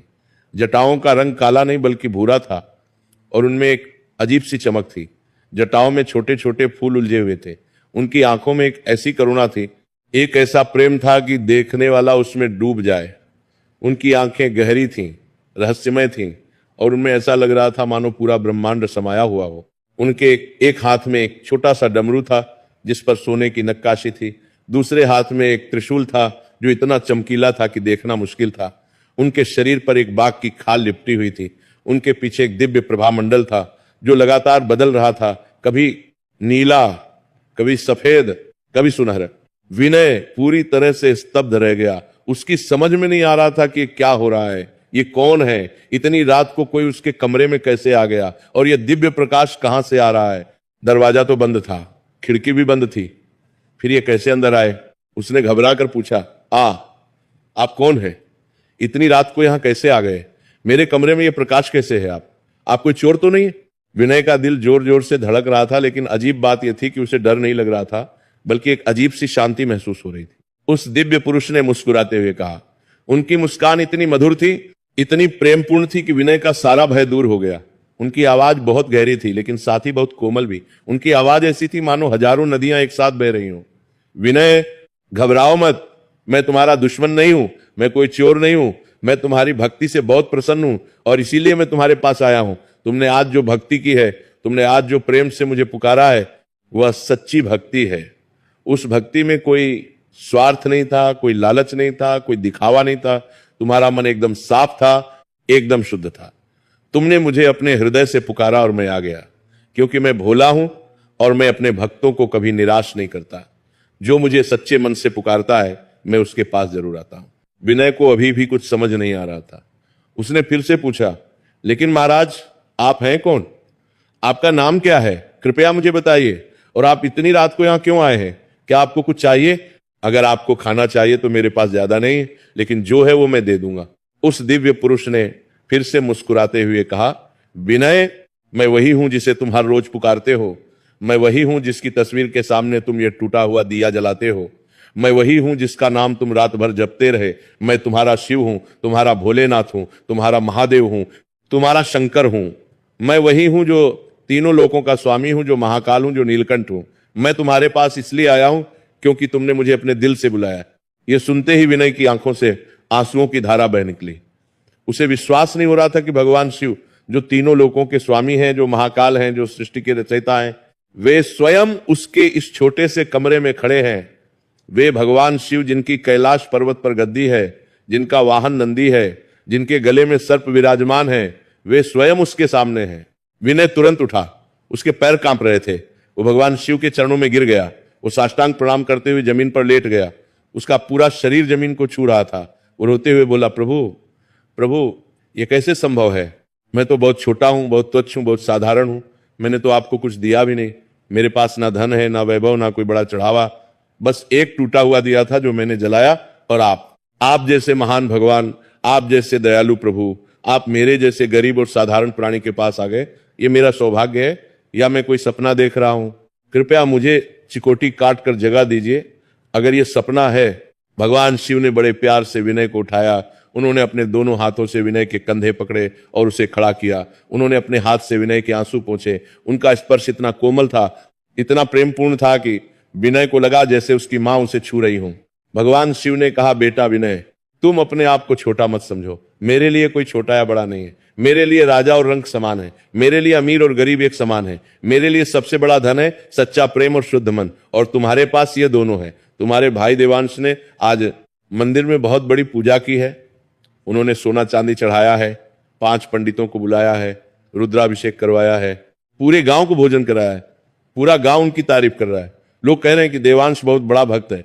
भगवान शिव ने विराम लिया और फिर कहा, लेकिन मैं मन देखता हूं विनय, मैं दिल देखता हूं, और देवांश के मन में अहंकार है। उन्होंने ये सब इसलिए नहीं किया कि उन्हें मुझसे सच्चा प्रेम है, बल्कि इसलिए किया ताकि लोग उनकी तारीफ करें, ताकि समाज में उनका नाम हो, ताकि वे अपने आप को बड़ा भक्त साबित कर सकें।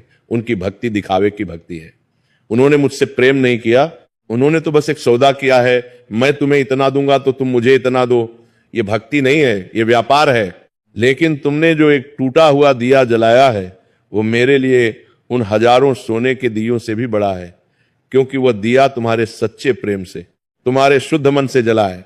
तुमने कोई शर्त नहीं रखी, तुमने मुझसे कुछ नहीं मांगा, तुमने बस प्रेम किया। यही सच्ची भक्ति है। मुझे सोने चांदी की जरूरत नहीं है विनय, मुझे 5 पंडितों की जरूरत नहीं है, मुझे भव्य रुद्राभिषेक की जरूरत नहीं है। मुझे तो बस सच्चे दिल की जरूरत है, और वह तुम्हारे पास है। विनय रोए जा रहा था। उसे अपनी किस्मत पर यकीन नहीं हो रहा था। भगवान शिव ने आगे कहा, विनय, और जो बात मुझे सबसे ज्यादा अच्छी लगी, जो बात मुझे सबसे ज्यादा प्रभावित की, वह यह है कि तुमने अपने लिए कुछ नहीं मांगा। तुम्हारे भाई ने तुम्हारे साथ इतना बुरा व्यवहार किया है। उन्होंने तुम्हें अच्छा खाना नहीं दिया, अच्छे कपड़े नहीं दिए, तुम्हें संपत्ति में हिस्सा नहीं दिया, तुम्हें मंदिर तक नहीं जाने दिया, तुम्हें घर पर रखवाली करने को कहा जैसे तुम कोई नौकर हो। फिर भी तुमने मुझसे अपने भाई के कल्याण की प्रार्थना की। तुमने कहा कि मेरे भाई का अहंकार दूर हो जाए, उन्हें सही रास्ता मिल जाए। यह निस्वार्थ भाव, यह शुद्ध प्रेम, यह क्षमाशीलता, यही असली भक्ति है। यही मुझे पसंद है। मैं तुमसे बहुत प्रसन्न हूं, बहुत खुश हूं। भगवान शिव ने कहा, विनय, मैं तुम्हें एक वरदान देना चाहता हूं। आज महाशिवरात्रि की रात है। यह वह रात है जब मैं अपने भक्तों की हर मनोकामना पूरी करता हूं। मांगो, तुम्हें क्या चाहिए। मैं तुम्हें धन दे सकता हूं, यश दे सकता हूं, संपत्ति दे सकता हूं, लंबी उम्र दे सकता हूं, स्वास्थ्य दे सकता हूं, मैं तुम्हें राज्य दे सकता हूं, मैं तुम्हें विद्या दे सकता हूं, मैं तुम्हें विद्या दे सकता हूं, मैं तुम्हें कोई भी शक्ति दे सकता हूं। जो भी तुम्हारा मन करे वो मांग लो। आज महाशिवरात्रि की रात है, और इस रात को मांगा गया वरदान कभी खाली नहीं जाता। मैं वचन देता हूं कि तुम जो भी मांगोगे वो मैं तुम्हें दूंगा। विनय ने हाथ जोड़कर आंखों में आंसू भरकर कहा, प्रभु, मुझे कुछ नहीं चाहिए, वाकई कुछ नहीं चाहिए। मेरे लिए तो यही बहुत है, यही काफी है, यही पर्याप्त है कि आपने मुझे अपने दर्शन दिए। आज मैं धन्य हो गया, आज मेरा जीवन सफल हो गया, आज मेरा जन्म सार्थक हो गया। मुझे न धन चाहिए, न संपत्ति, न यश, न प्रतिष्ठा, न राज्य, न शक्ति। बस इतना चाहता हूं कि मैं हमेशा आपके चरणों में बना रहूं। मेरा मन हमेशा आपके प्रति समर्पित रहे। मैं कभी आपको भूलूं नहीं। मेरी हर सांस में आपका नाम हो, मेरे हर विचार में आप हो, मेरे हर काम में आपका आशीर्वाद हो, मेरे हर काम में आपका आशीर्वाद हो। मार के टुपरसी में पास में, मार की तरफ से, मेरे मार की तरफ से आपकी तरफ रहे, मार की तरफ से आपके तरफ सी में मार। और हाँ प्रभु, विनय ने जारी रखा, अगर आप कुछ देना ही चाहते हैं, अगर आप वरदान देना ही चाहते हैं, तो मेरे भाई को सही रास्ता दिखा दीजिए। उनके मन में जो अहंकार है, जो लालच है, जो दिखावा है, वह सब दूर हो जाए, उन्हें समझ आ जाए कि असली भक्ति क्या होती है, उन्हें पता चल जाए कि आप दिल देखते हो, दिखावा नहीं। वे भले ही मुझसे कठोरता से बात करते हैं, मुझे अच्छा नहीं रखते, लेकिन है तो मेरे भाई, खून का रिश्ता है। मेरी माँ ने कहा था कि हमेशा एक दूसरे का ख्याल रखना। तो प्रभु मेरे लिए कुछ नहीं, बस मेरे भाई का कल्याण कर दीजिए, यही मेरी एकमात्र इच्छा है। भगवान शिव की आंखों में आंसू आ गए, महाकाल की आंखों में आंसू। वे आंसू खुशी के थे, प्रेम के थे। उन्होंने कहा, विनय तुम सच में एक महान भक्त हो। तुम्हारा यह निस्वार्थ भाव, तुम्हारी ये क्षमाशीलता, तुम्हारा यह शुद्ध प्रेम मुझे बहुत पसंद आया। तुमने अपने लिए कुछ नहीं मांगा, अपने भाई के लिए मांगा। यही सच्ची मानवता है, यही सच्चा धर्म है। तथास्तु, मैं तुम्हारे भाई को जरूर सही रास्ता दिखाऊंगा। मैं उन्हें एक ऐसा सबक सिखाऊंगा कि उनका अहंकार हमेशा के लिए खत्म हो जाएगा। वे समझ जाएंगे कि असली भक्ति क्या होती है। और सुनो विनय, भगवान शिव ने कहा, तुम्हें मेरा आशीर्वाद है कि तुम हमेशा मेरे भक्त बने रहोगे। तुम्हारी भक्ति कभी कम नहीं होगी, तुम्हारा प्रेम कभी कम नहीं होगा, और तुम्हें जल्द ही तुम्हारा हक मिलेगा। तुम्हारे साथ जो अन्याय हुआ है, जो अत्याचार हुआ है, वह सब दूर होगा। तुम्हारे दिन बदलेंगे, तुम्हारे जीवन में खुशियां आएंगी। पर धैर्य रखो, समय आने पर सब ठीक हो जाएगा। भोलेनाथ के भक्त को कभी दुखी नहीं रहना पड़ता। इतना कहकर भगवान शिव ने विनय के सिर पर हाथ रखा। उनका हाथ बहुत ठंडा था, लेकिन उसमें एक अजीब सी ऊर्जा थी। विनय को लगा कि उसके पूरे शरीर में एक दिव्य ऊर्जा दौड़ गई है। एक अद्भुत शांति और आनंद का अनुभव हो रहा था। ऐसा लग रहा था मानो उसके सारे दुख, सारे कष्ट, सारी थकान दूर हो गई हो। एक नई ऊर्जा, एक नया जीवन मिल गया हो। भगवान शिव धीरे धीरे अंतर ध्यान होने लगे। वह दिव्य प्रकाश कम होने लगा, उनकी आकृति धुंधली होने लगी, और कुछ ही क्षणों में सब कुछ सामान्य हो गया। वह दिव्य प्रकाश चला गया, वह दिव्य सुगंध धीरे धीरे कम होने लगी। लेकिन विनय के कमरे में अभी भी वह दिव्य सुगंध की हल्की सी महक बाकी थी। वह टूटा हुआ दिया अभी भी जल रहा था। विनय वहीं जमीन पर बैठ गया। उसके पैरों में ताकत नहीं थी। उसे लग रहा था कि यह सब एक सपना था, लेकिन उसके दिल में जो आनंद था, उसके मन में जो शांति थी, वो बता रही थी कि यह सपना नहीं बल्कि सच था। भगवान शिव सच में उसके पास आए थे। भोलेनाथ ने सच में उसे दर्शन दिए थे। वो रोए जा रहा था, खुशी के आंसू थे। वो बार बार कह रहा था, धन्य हो गया, धन्य हो गया, धन्य हो गया। अगली सुबह जब सूरज की पहली किरण धरती पर पड़ी तो पूरा गांव जाग उठा। महाशिवरात्रि की रात खत्म हो गई थी। मंदिर में पूरी रात जागरण चला था। लोग अब धीरे धीरे अपने अपने घर लौट रहे थे। थके हुए थे, लेकिन खुश थे। सबके चेहरे पर संतुष्टि थी कि उन्होंने महाशिवरात्रि का जागरण पूरा किया। देवांश बहुत खुश था। उसे लग रहा था कि उसने बहुत बड़ा काम किया है। वो घर लौटा तो उसके चेहरे पर गर्व और अहंकार साफ दिख रहा था। उसने पूरे रास्ते लोगों को बताया कि उसने कैसी भव्य पूजा की है। लोग उसकी तारीफ कर रहे थे और वो फूला नहीं समा रहा था। उसे लग रहा था कि अब भगवान शिव उसकी हर मनोकामना पूरी करेंगे। घर पहुंचकर देवांश ने विनय को देखा। विनय अपने कमरे से बाहर निकल रहा था। उसके चेहरे पर एक अजीब सी शांति थी, एक अजीब सा तेज था। देवांश ने व्यंग्य से कहा, अरे तुम तो घर पर ही रहे, रात भर क्या किया? सोते रहे या कुछ काम भी किया? तुमने तो महाशिवरात्रि का जागरण भी नहीं किया। तुम्हें तो भगवान की भक्ति में कोई रुचि नहीं है। देखो मैंने कैसी पूजा की है, पूरा गांव मेरी तारीफ कर रहा है। लोग कह रहे हैं कि ऐसी भव्य पूजा पहले कभी नहीं हुई। भगवान शिव भी मुझसे बहुत प्रसन्न होंगे। तुम तो बस काम करते रहते हो, तुम्हें धर्म कर्म से कोई लेना देना नहीं है। विनय ने कुछ नहीं कहा, बस धीरे से मुस्कुरा दिया। उसे पता था कि जो उसके साथ हुआ है वो किसी को बताने की चीज नहीं है। वो उसके और भगवान शिव के बीच का एक पवित्र राज था, एक दिव्य रहस्य था। वो चुपचाप अपने काम में लग गया। कुछ दिन बीत गए। देवांश का घमंड और भी बढ़ गया। वह गांव में हर किसी को बताता रहता कि वह कितना बड़ा शिव भक्त है और उसने कैसी भव्य पूजा की थी। वह कहता रहता कि भगवान शिव उससे बहुत प्रसन्न होंगे और जल्द ही उसकी सारी मनोकामनाएं पूरी होंगी। लेकिन धीरे धीरे उसके जीवन में अजीब और अप्रत्याशित चीजें होने लगी। पहले तो उसकी फसल खराब होने लगी। जिस खेत में हमेशा अच्छी फसल होती थी, जो खेत सबसे उपजाऊ था, इस बार अचानक उस खेत में कीड़े लग गए। ऐसे कीड़े जो पहले कभी नहीं देखे गए थे। उन कीड़ों ने पूरी फसल छट कर दी। किसान आए, कीटनाशक डाले, लेकिन कुछ काम नहीं आया। पूरी फसल बर्बाद हो गई। देवांश को बहुत बड़ा नुकसान हुआ। फिर उसके व्यापार में नुकसान होने लगा। उसने एक बड़ा सौदा किया था। उसने एक व्यापारी को बहुत सारा अनाज बेचा था उधार में। वो व्यापारी वादा करके गया था कि 1 महीने में पूरे पैसे दे देगा, लेकिन वो व्यापारी निकला बेईमान। वो भाग गया, कोई पता नहीं चला कि वो कहां गया। देवांश के हजारों रुपए डूब गए। वो परेशान हो गया। फिर घर में बीमारियां आने लगी। पहले उसकी पत्नी बीमार पड़ गई, उसे तेज बुखार हो गया। बुखार इतना तेज था कि वो बिस्तर से उठ नहीं पा रही थी। वैद्य बुलाए, दवाइयां ली, लेकिन बुखार उतर नहीं रहा था।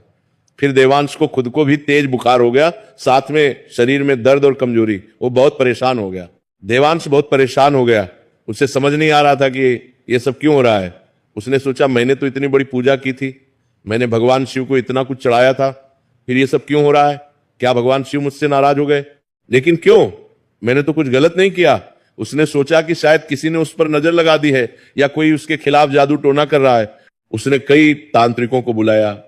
तांत्रिकों ने कई तरह के अनुष्ठान किए, मंत्र पढ़े, ताबीज दिए, लेकिन कोई फायदा नहीं हुआ। उसने कई पंडितों से पूछा। पंडितों ने कई तरह के उपाय बताए, दान करो, हवन करो, मंदिर में घंटा चढ़ाओ। देवांश ने सब कुछ किया, लेकिन उसकी समस्याएं कम होने की बजाय बढ़ती जा रही थी। एक दिन वही बाबा त्रिलोकनाथ फिर से उसके घर के सामने से गुजर रहे थे।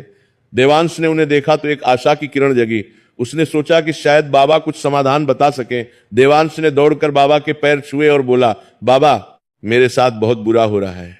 मेरी फसल बर्बाद हो गई, मेरा व्यापार डूब गया, घर में बीमारियां आ गई हैं। मैं समझ नहीं पा रहा कि ये सब क्यों हो रहा है। मैंने तो भगवान शिव की इतनी बड़ी पूजा की थी, पूरे गांव को भोजन कराया था, इतना पैसा खर्च किया था, फिर भी मुझे इतने कष्ट क्यों आ रहे हैं? बाबा, कृपया मुझे बताइए कि मैं क्या करूं। बाबा त्रिलोकनाथ ने गहरी सांस ली। उन्होंने देवांश की आंखों में देखा। उनकी आंखों में करुणा थी, लेकिन साथ ही सत्य की कठोरता भी।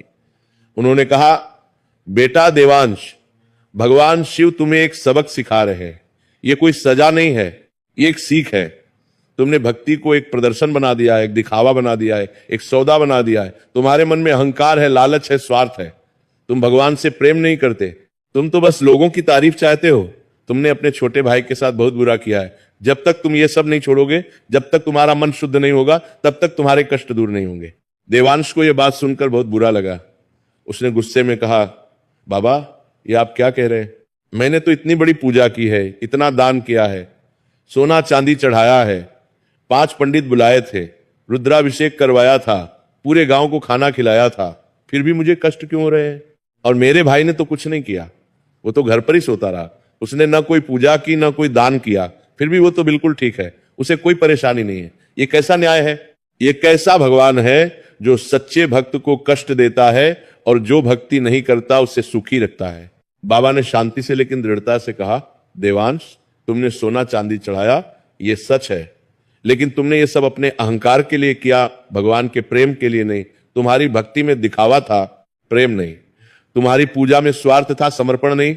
तुम्हारे भाई ने भले ही कुछ नहीं चढ़ाया, लेकिन उसका मन साफ है, उसके दिल में सच्चा प्रेम है। भगवान शिव मन देखते हैं, चढ़ावा नहीं, भगवान दिल देखते हैं, दिखावा नहीं। तुम अपने भाई को देखो, बाबा ने जारी रखा, उसके पास कुछ भी नहीं है, फिर भी वो कितना खुश है, कितना शांत है। उसके जीवन में शांति है क्योंकि उसका मन शुद्ध है। और तुम्हारे पास सब कुछ है, फिर भी तुम परेशान हो क्योंकि तुम्हारा मन अशुद्ध है। धन से खुशी नहीं मिलती, मन की शुद्धता से मिलती है। यश से शांति नहीं मिलती, प्रेम से मिलती है। जब तक तुम अपने अहंकार को नहीं छोड़ोगे, जब तक तुम सच्ची भक्ति नहीं करोगे, तब तक तुम्हें शांति नहीं मिलेगी। देवांश को यह बात बहुत चुभ गई। उसने बाबा को जल्दी से जाने को कह दिया, लेकिन बाबा की बात उसके दिमाग में घूमती रही। पूरा दिन वो सोचता रहा, रात को भी नींद नहीं आई। वो बार बार यही सोच रहा था कि क्या सच में उसकी भक्ति में कोई कमी है, क्या सच में वो गलत रास्ते पर है। उस रात देवांश को नींद नहीं आई। वो बार बार करवट बदलता रहा। उसके मन में कई सवाल उठ रहे थे। आधी रात के समय उसकी नींद खुल गई। वह उठा और पानी पीने के लिए बाहर गया। तभी उसने देखा कि विनय के कमरे से हल्की रोशनी आ रही है। उससे लगा कि शायद विनय अभी तक जग रहा है। वो चुपके से उठा और विनय के कमरे की ओर गया। उसने दरवाजे की दरार से अंदर झांका और जो उसने देखा वह देखकर उसका दिल पिघल गया। विनय अपने उसी टूटे हुए दिए के सामने बैठा था और बड़े प्रेम से भगवान शिव से बातें कर रहा था। उसकी आंखें बंद थीं और चेहरे पर एक अद्भुत शांति थी।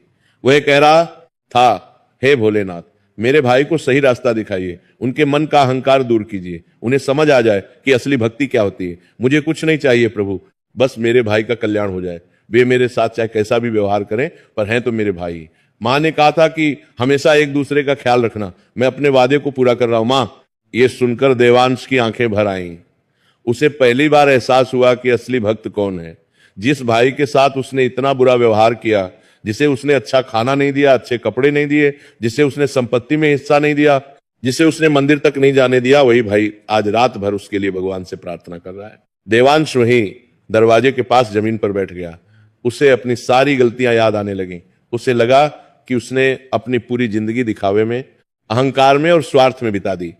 उसने कभी सच्चे मन से भगवान को नहीं पुकारा। उसने हमेशा भगवान से कुछ न कुछ मांगा। उसने कभी निस्वार्थ भाव से प्रेम नहीं किया। और सबसे बड़ी गलती है कि उसने अपने छोटे भाई के साथ बहुत बुरा किया, जो उसे बेहद प्यार करता था। देवांश वहीं बैठा रोने लगा। उसे अपनी सारी गलतियों का एहसास हो गया।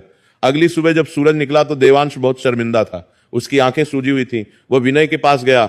विनय खेत जाने की तैयारी कर रहा था। देवांश ने उसके पैर छुए और रोते हुए कहा, विनय, मुझे माफ कर दो भाई, मुझे माफ कर दो। मैंने तुम्हारे साथ बहुत गलत किया। मैंने तुम्हें अच्छा नहीं रखा। मैं अपने घमंड में, अपने अहंकार में अंधा हो गया था। मुझे लगता था कि मैं बहुत बड़ा भक्त हूं, लेकिन असली भक्त तो तुम हो। मैंने बड़ी बड़ी पूजा की, लेकिन मेरा मन खाली था। तुमने बस एक दिया जलाया, लेकिन तुम्हारा मन भगवान के प्रेम से भरा हुआ था। मुझे माफ कर दो भाई। विनय ने तुरंत उसे उठाया और गले लगा लिया। उसकी आंखों में भी आंसू थे। उसने कहा, भैया, आप ऐसा मत कहिए। आप मेरे बड़े भाई हैं। ये सब तो भोलेनाथ की कृपा है। उन्होंने आपको सही रास्ता दिखाया है। अब सब ठीक हो जाएगा। हम फिर से मां की तरह साथ रहेंगे, एक परिवार की तरह। दोनों भाई एक दूसरे से लिपटकर रोने लगे। उस दिन के बाद देवांश पूरी तरह से बदल गया। उसने अपना सारा दिखावा छोड़ दिया। अब वो चुपचाप भक्ति करता। उसने विनय के साथ बहुत अच्छा व्यवहार करना शुरू किया। उसने घर की संपत्ति को बराबर बांट दिया। उसने विनय को वह सम्मान दिया जो उसका हक था। धीरे धीरे उसके सारे कष्ट दूर होने लगे। उसकी अगली फसल बहुत अच्छी हुई। उसका व्यापार फिर से चलने लगा। घर में सुख शांति लौट आई। उसकी पत्नी और वह खुद भी स्वस्थ हो गए। अगले साल जब महाशिवरात्रि फिर आई तो देवांश ने कोई भव्य पूजा नहीं की। इस बार उसने बस एक साधारण दिया जलाया, कुछ बेलपत्र चढ़ाए और सच्चे मन से भगवान शिव से प्रार्थना की। उस रात दोनों भाइयों ने मिलकर जागरण किया। उन्होंने एक साथ ओम नमः शिवाय का जाप किया और उस रात एक अद्भुत चमत्कार हुआ। दोनों भाइयों को भगवान शिव के दर्शन हुए। भगवान शिव प्रकट हुए और उन्होंने दोनों भाइयों को आशीर्वाद दिया। उन्होंने कहा, यही सच्ची भक्ति है। जब मन में प्रेम हो, अहंकार ना हो, स्वार्थ ना हो और भाई भाई में प्रेम हो, तब मैं प्रसन्न होता हूं। देवांश, तुमने अपनी गलती स्वीकार की और अपने आप को बदला, ये बहुत बड़ी बात है। और विनय, तुमने अपने भाई के लिए प्रार्थना की जबकि उसने तुम्हारे साथ बुरा किया था। ये निस्वार्थ प्रेम मुझे बहुत पसंद है।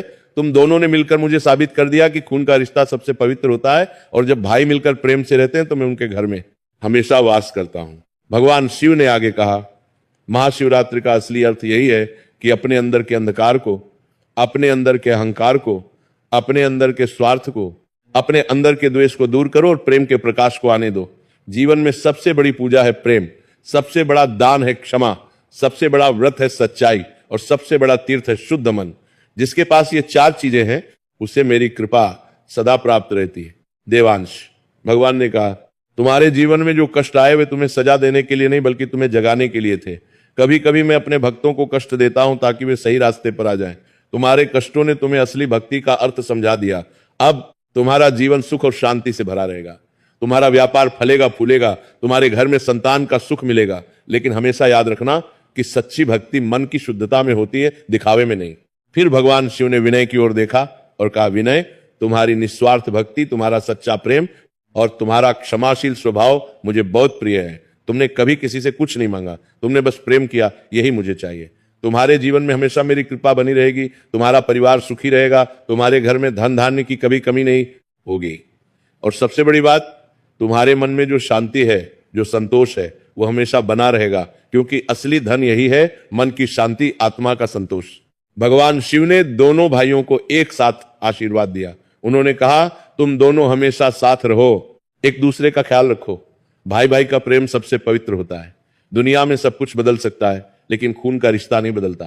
तुम्हारी मां ने तुम्हें जो संस्कार दिए थे उन्हें हमेशा याद रखो और अपनी आने वाली पीढ़ियों को भी यही सिखाना कि सच्ची भक्ति मन की शुद्धता में होती है, दिखावे में नहीं। धन से बड़ा है प्रेम, यश से बड़ी है विनम्रता और संपत्ति से बड़ा है संतोष। इतना कहकर भगवान शिव अंतर ध्यान हो गए, लेकिन उनकी दिव्य सुगंध, उनका आशीर्वाद और उनके वचन दोनों भाइयों के दिलों में हमेशा के लिए बस गए। उस रात के बाद दोनों भाइयों का जीवन पूरी तरह से बदल गया। देवांश ने सच्ची भक्ति का अर्थ समझ लिया, विनय को अपना हक मिल गया और दोनों भाइयों ने मिलकर एक सुखी और समृद्ध जीवन जिया। कुछ वर्षों बाद देवांश और विनय दोनों के घर में संतान हुई। देवांश को एक बेटा हुआ और विनय को एक बेटी। दोनों भाइयों ने अपने बच्चों को भी वही संस्कार दिए जो उनकी मां ने उन्हें दिए थे। उन्होंने अपने बच्चों को सिखाया कि सच्ची भक्ति क्या होती है, प्रेम क्या होता है, क्षमा क्या होती है। देवांश का व्यापार बहुत बढ़ गया, वह एक समृद्ध व्यक्ति बन गया। लेकिन अब उसमें वह अहंकार नहीं रहा, अब वह विनम्र था, दयालु था, वह गरीबों की मदद करता था, लेकिन चुपचाप बिना किसी को बताए। वह मंदिर में दान देता था, लेकिन इसलिए नहीं कि लोग उसकी तारीफ करें, बल्कि इसलिए कि उसके दिल में सच में भगवान के प्रति प्रेम था। विनय भी बहुत खुश था, उसके पास भी अब अच्छी संपत्ति थी, अच्छा घर था, अच्छे कपड़े थे, लेकिन उसमें कोई बदलाव नहीं आया। वो वैसा ही सरल, वैसा ही विनम्र और वैसा ही प्रेमपूर्ण रहा। वह रोज सुबह उठकर भगवान शिव की पूजा करता था। वह अभी भी उसी टूटे हुए दिए में तेल डालता था और उसे जलाता था, क्योंकि वह दिया उसके लिए सिर्फ एक दिया नहीं था, वह उसकी मां की निशानी था और वह रात की याद था जब भगवान शिव ने उसे दर्शन दिए थे। दोनों भाइयों ने मिलकर गांव में एक छोटा सा स्कूल खोला, जहां गरीब बच्चे मुफ्त में पढ़ सकते थे। उन्होंने एक धर्मशाला भी बनवाई, जहां बाहर से आने वाले यात्री रुक सकते थे। उन्होंने गांव के शिव मंदिर की भी मरम्मत करवाई, लेकिन यह सब उन्होंने चुपचाप किया, बिना किसी शोर शराबे के, बिना किसी दिखावे के। हर साल महाशिवरात्रि आती थी और दोनों भाई मिलकर पूजा करते थे, लेकिन अब वो पूजा बहुत सरल होती थी। बस एक दिया, कुछ बेलपत्र, कुछ फूल और सबसे महत्वपूर्ण सच्चा प्रेम और शुद्ध मन। और हर बार उन्हें लगता था कि भगवान शिव उनके साथ हैं, उनके आसपास हैं, उनके दिलों में है। गांव के लोग देवांश और विनय को बहुत इज्जत की नजर से देखते थे। वे कहते थे, देखो कैसे दो भाई एक दूसरे से प्रेम करते हैं, देखो कैसे वे मिलकर सबकी मदद करते हैं, देखो कैसे उन्होंने अपने जीवन को भगवान शिव के चरणों में समर्पित कर दिया है। यही सच्चे भक्त हैं। बाबा त्रिलोकनाथ कभी कभी उनके घर आते थे। वे देवांश और विनय को देखकर बहुत खुश होते थे। वे कहते थे, तुम दोनों ने सच्ची भक्ति का अर्थ समझ लिया है, तुम दोनों ने जीवन का असली उद्देश्य समझ लिया है। भगवान शिव हमेशा तुम्हारे साथ रहेंगे। समय बीतता गया, दोनों भाइयों के बच्चे बड़े हुए।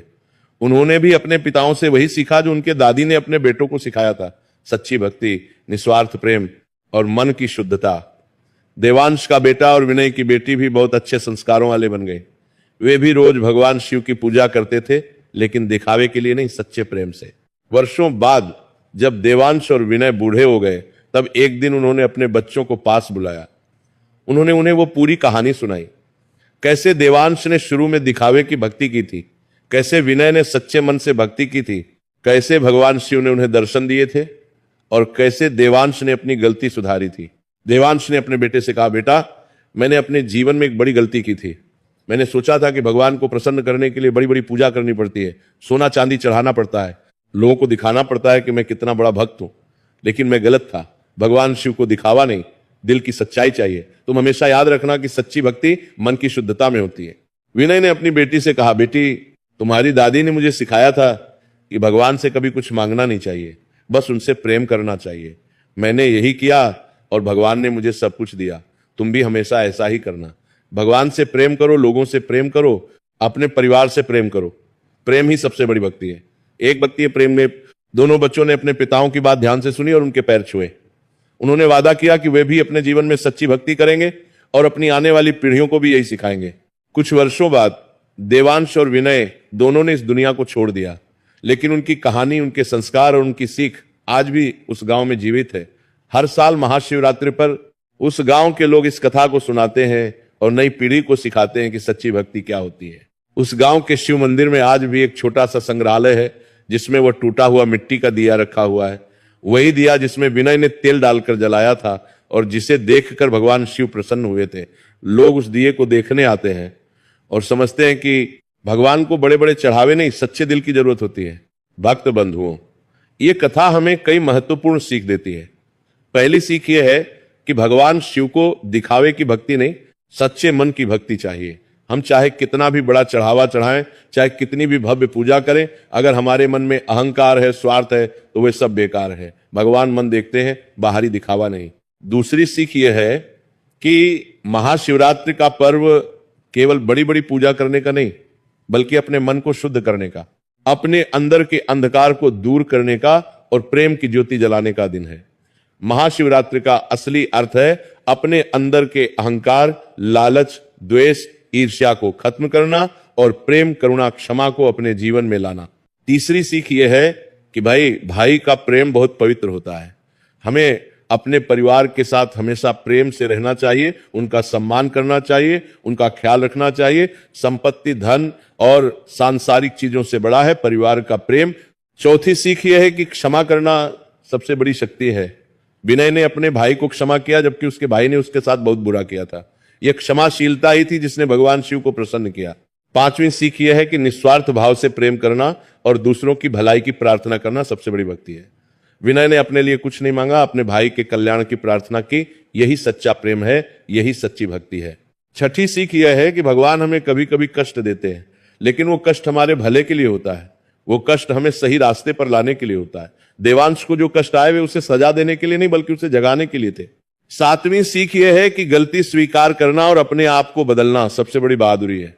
देवांश ने अपनी गलती स्वीकार की और अपने आप को बदल लिया, यही उसकी असली शक्ति थी।